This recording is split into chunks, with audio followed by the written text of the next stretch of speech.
लवकरच शाळा चालू होतील की मुलांच्या टिफिनची लगबग चालू होईल आणि त्यासाठी लागणाऱ्या एकदम छान हेल्दी रेसिपीज हव्या असतील. चला तर मग पाहून घेऊया अशीच एक healthy recipe. Hello everyone, Shri Swami Samarth सर्वांना. कसे आहात सर्वजण? मस्त मजेत आहात ना? मस्त मजेतच राहा. आता मुलांच्या लवकरच शाळा सुरू होतील, त्याचबरोबर मुलांना लागणाऱ्या टिफिनच्या रेसिपीज किंवा सकाळची घाई, तर त्यासाठी आपण एकदम हेल्दी आणि झटपट तयार होणारी ही रेसिपी घेऊन आलेलो आहोत. तर त्यामध्ये बघा, मी केळी घेतलेली आहेत. 2 केळी आपल्याला कापून घ्यायची आहेत. त्यामध्ये घालायचं आहे अगदी चवीप्रमाणे मीठ. त्यानंतर मी इथे अर्धा चमचा बेकिंग पावडर घातली आहे. साखर घालायची आहे आवडीप्रमाणे आणि 1 वाटी गव्हाचं पीठ घातलं आहे.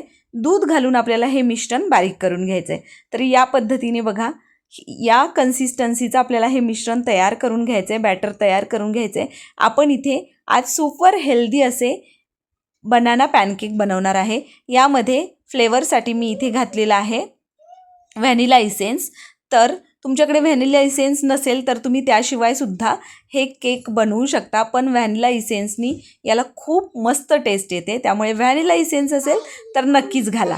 तर यामध्ये बघा, आता आपल्याला पॅन ठेवायचा आहे. पॅनला तूप लावून घ्यायचं आहे आणि त्यानंतर मीडियम आकाराचे पॅनकेक आपल्याला या पॅनवर घालून घ्यायचे आहेत. मस्त एका बाजूनी छान गोल्डन ब्राऊन रंग येईपर्यंत भाजून घ्यायचा आणि नंतर उलटून दुसऱ्या बाजूनी भाजायचा. जाळी तुम्ही बघू शकता, मस्त जाळी सुटते. तर या पद्धतीने बाजूने तूप सोडून घ्यायचं. तूप मेल्टेड तूप घ्या, जेणेकरून या पद्धतीने आपल्याला छान सगळीकडे तूप लावता येईल. उलटून दुसऱ्या बाजूनीही छान आपल्याला गोल्डन ब्राऊन रंग येईपर्यंत हा पॅनकेक भाजून घ्यायचा आहे. इथे बघा, मस्त असा हा मऊ लुसलुशीत पॅनकेक खाण्यासाठी तयार झालेला आहे. याच पद्धतीने मी तुम्हाला अजून एक पॅनकेक बनवून दाखवते. इथे बघा, तूप लावून घ्यायचं आणि त्यानंतर मीडियम आकाराचा हा पॅनकेक मी घालून घेतलेला आहे. तुम्हाला हवं असेल तर तुम्ही छोटे छोटे पॅनकेक, अगदी पुरीच्या आकाराचे सुद्धा छोटी पुरी असते त्या आकाराचे पॅनकेक तयार करू शकता. लहान मुलांना टिफिनला देण्यासाठी त्यांना ते खायलासुद्धा इझी पडतं आणि दिसायलाही खूप छान अट्रॅक्टिव्ह दिसतात. तर तुम्ही जाळी बघू शकता, मस्त अशी जाळी सुटलेली आहे. या मस्त सगळीकडे तूप लावून घ्यायचं आणि दोन्ही बाजूनी हा पॅनकेक गोल्डन ब्राऊन रंग येईपर्यंत भाजून घ्यायचा. सकाळच्या घाईत झटपट तयार होणारी ही रेसिपी अगदी पौष्टिक आहे. तुम्हाला साखर नको असेल तर साखरेच्या ऐवजी तुम्ही गूळ घातलात तरीही काही हरकत नाही. आणि इथे आपले मस्त असे पॅनकेक खाण्यासाठी तयार झालेले आहेत. तर आहे की नाही, एकदम सोपी आणि पौष्टिक रेसिपी आहे.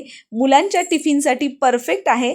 माझ्या मुलांना तर खूप ही जे केळाचे पॅनकेक आहेत ते आवडतात आणि अगदी आनंदाने ते छान हे एन्जॉय पण करतात. त्यामुळे तुम्ही या पद्धतीने हे बनाना पॅनकेक नक्की करून पहा. लहान मुलांची फेवरेट असणारी ही बनाना केक करायलाही खूप सोपी आहे. चला तर मग, अशा पद्धतीने तुम्हाला ही रेसिपी कशी वाटली मला कमेंट करून नक्की सांगा. रेसिपी आवडली असेल तर आपल्या आदिश्री रेसिपी चॅनलला सबस्क्राईब करा. बेल आयकॉन प्रेस करायला अजिबात विसरू नका, जेणेकरून इथून पुढे येणाऱ्या अशाच नवनवीन आणि छान छान रेसिपीच्या नोटिफिकेशन्स तुम्हाला मिळतील आणि त्या सगळ्या रेसिपी तुम्हाला ट्राय करून बघता येतील. चला तर मग, पटकन या बनाना पॅनकेक रेसिपीला लाईक करा. रेसिपी आवडली असेल तर आपल्या मित्रमैत्रिणींसोबत शेअर करा. भेटूया अशा एका भन्नाट आणि छान रेसिपीसोबत. तोपर्यंत मस्त रहा आणि छान छान रेसिपी ट्राय करून खात रहा. Bye bye.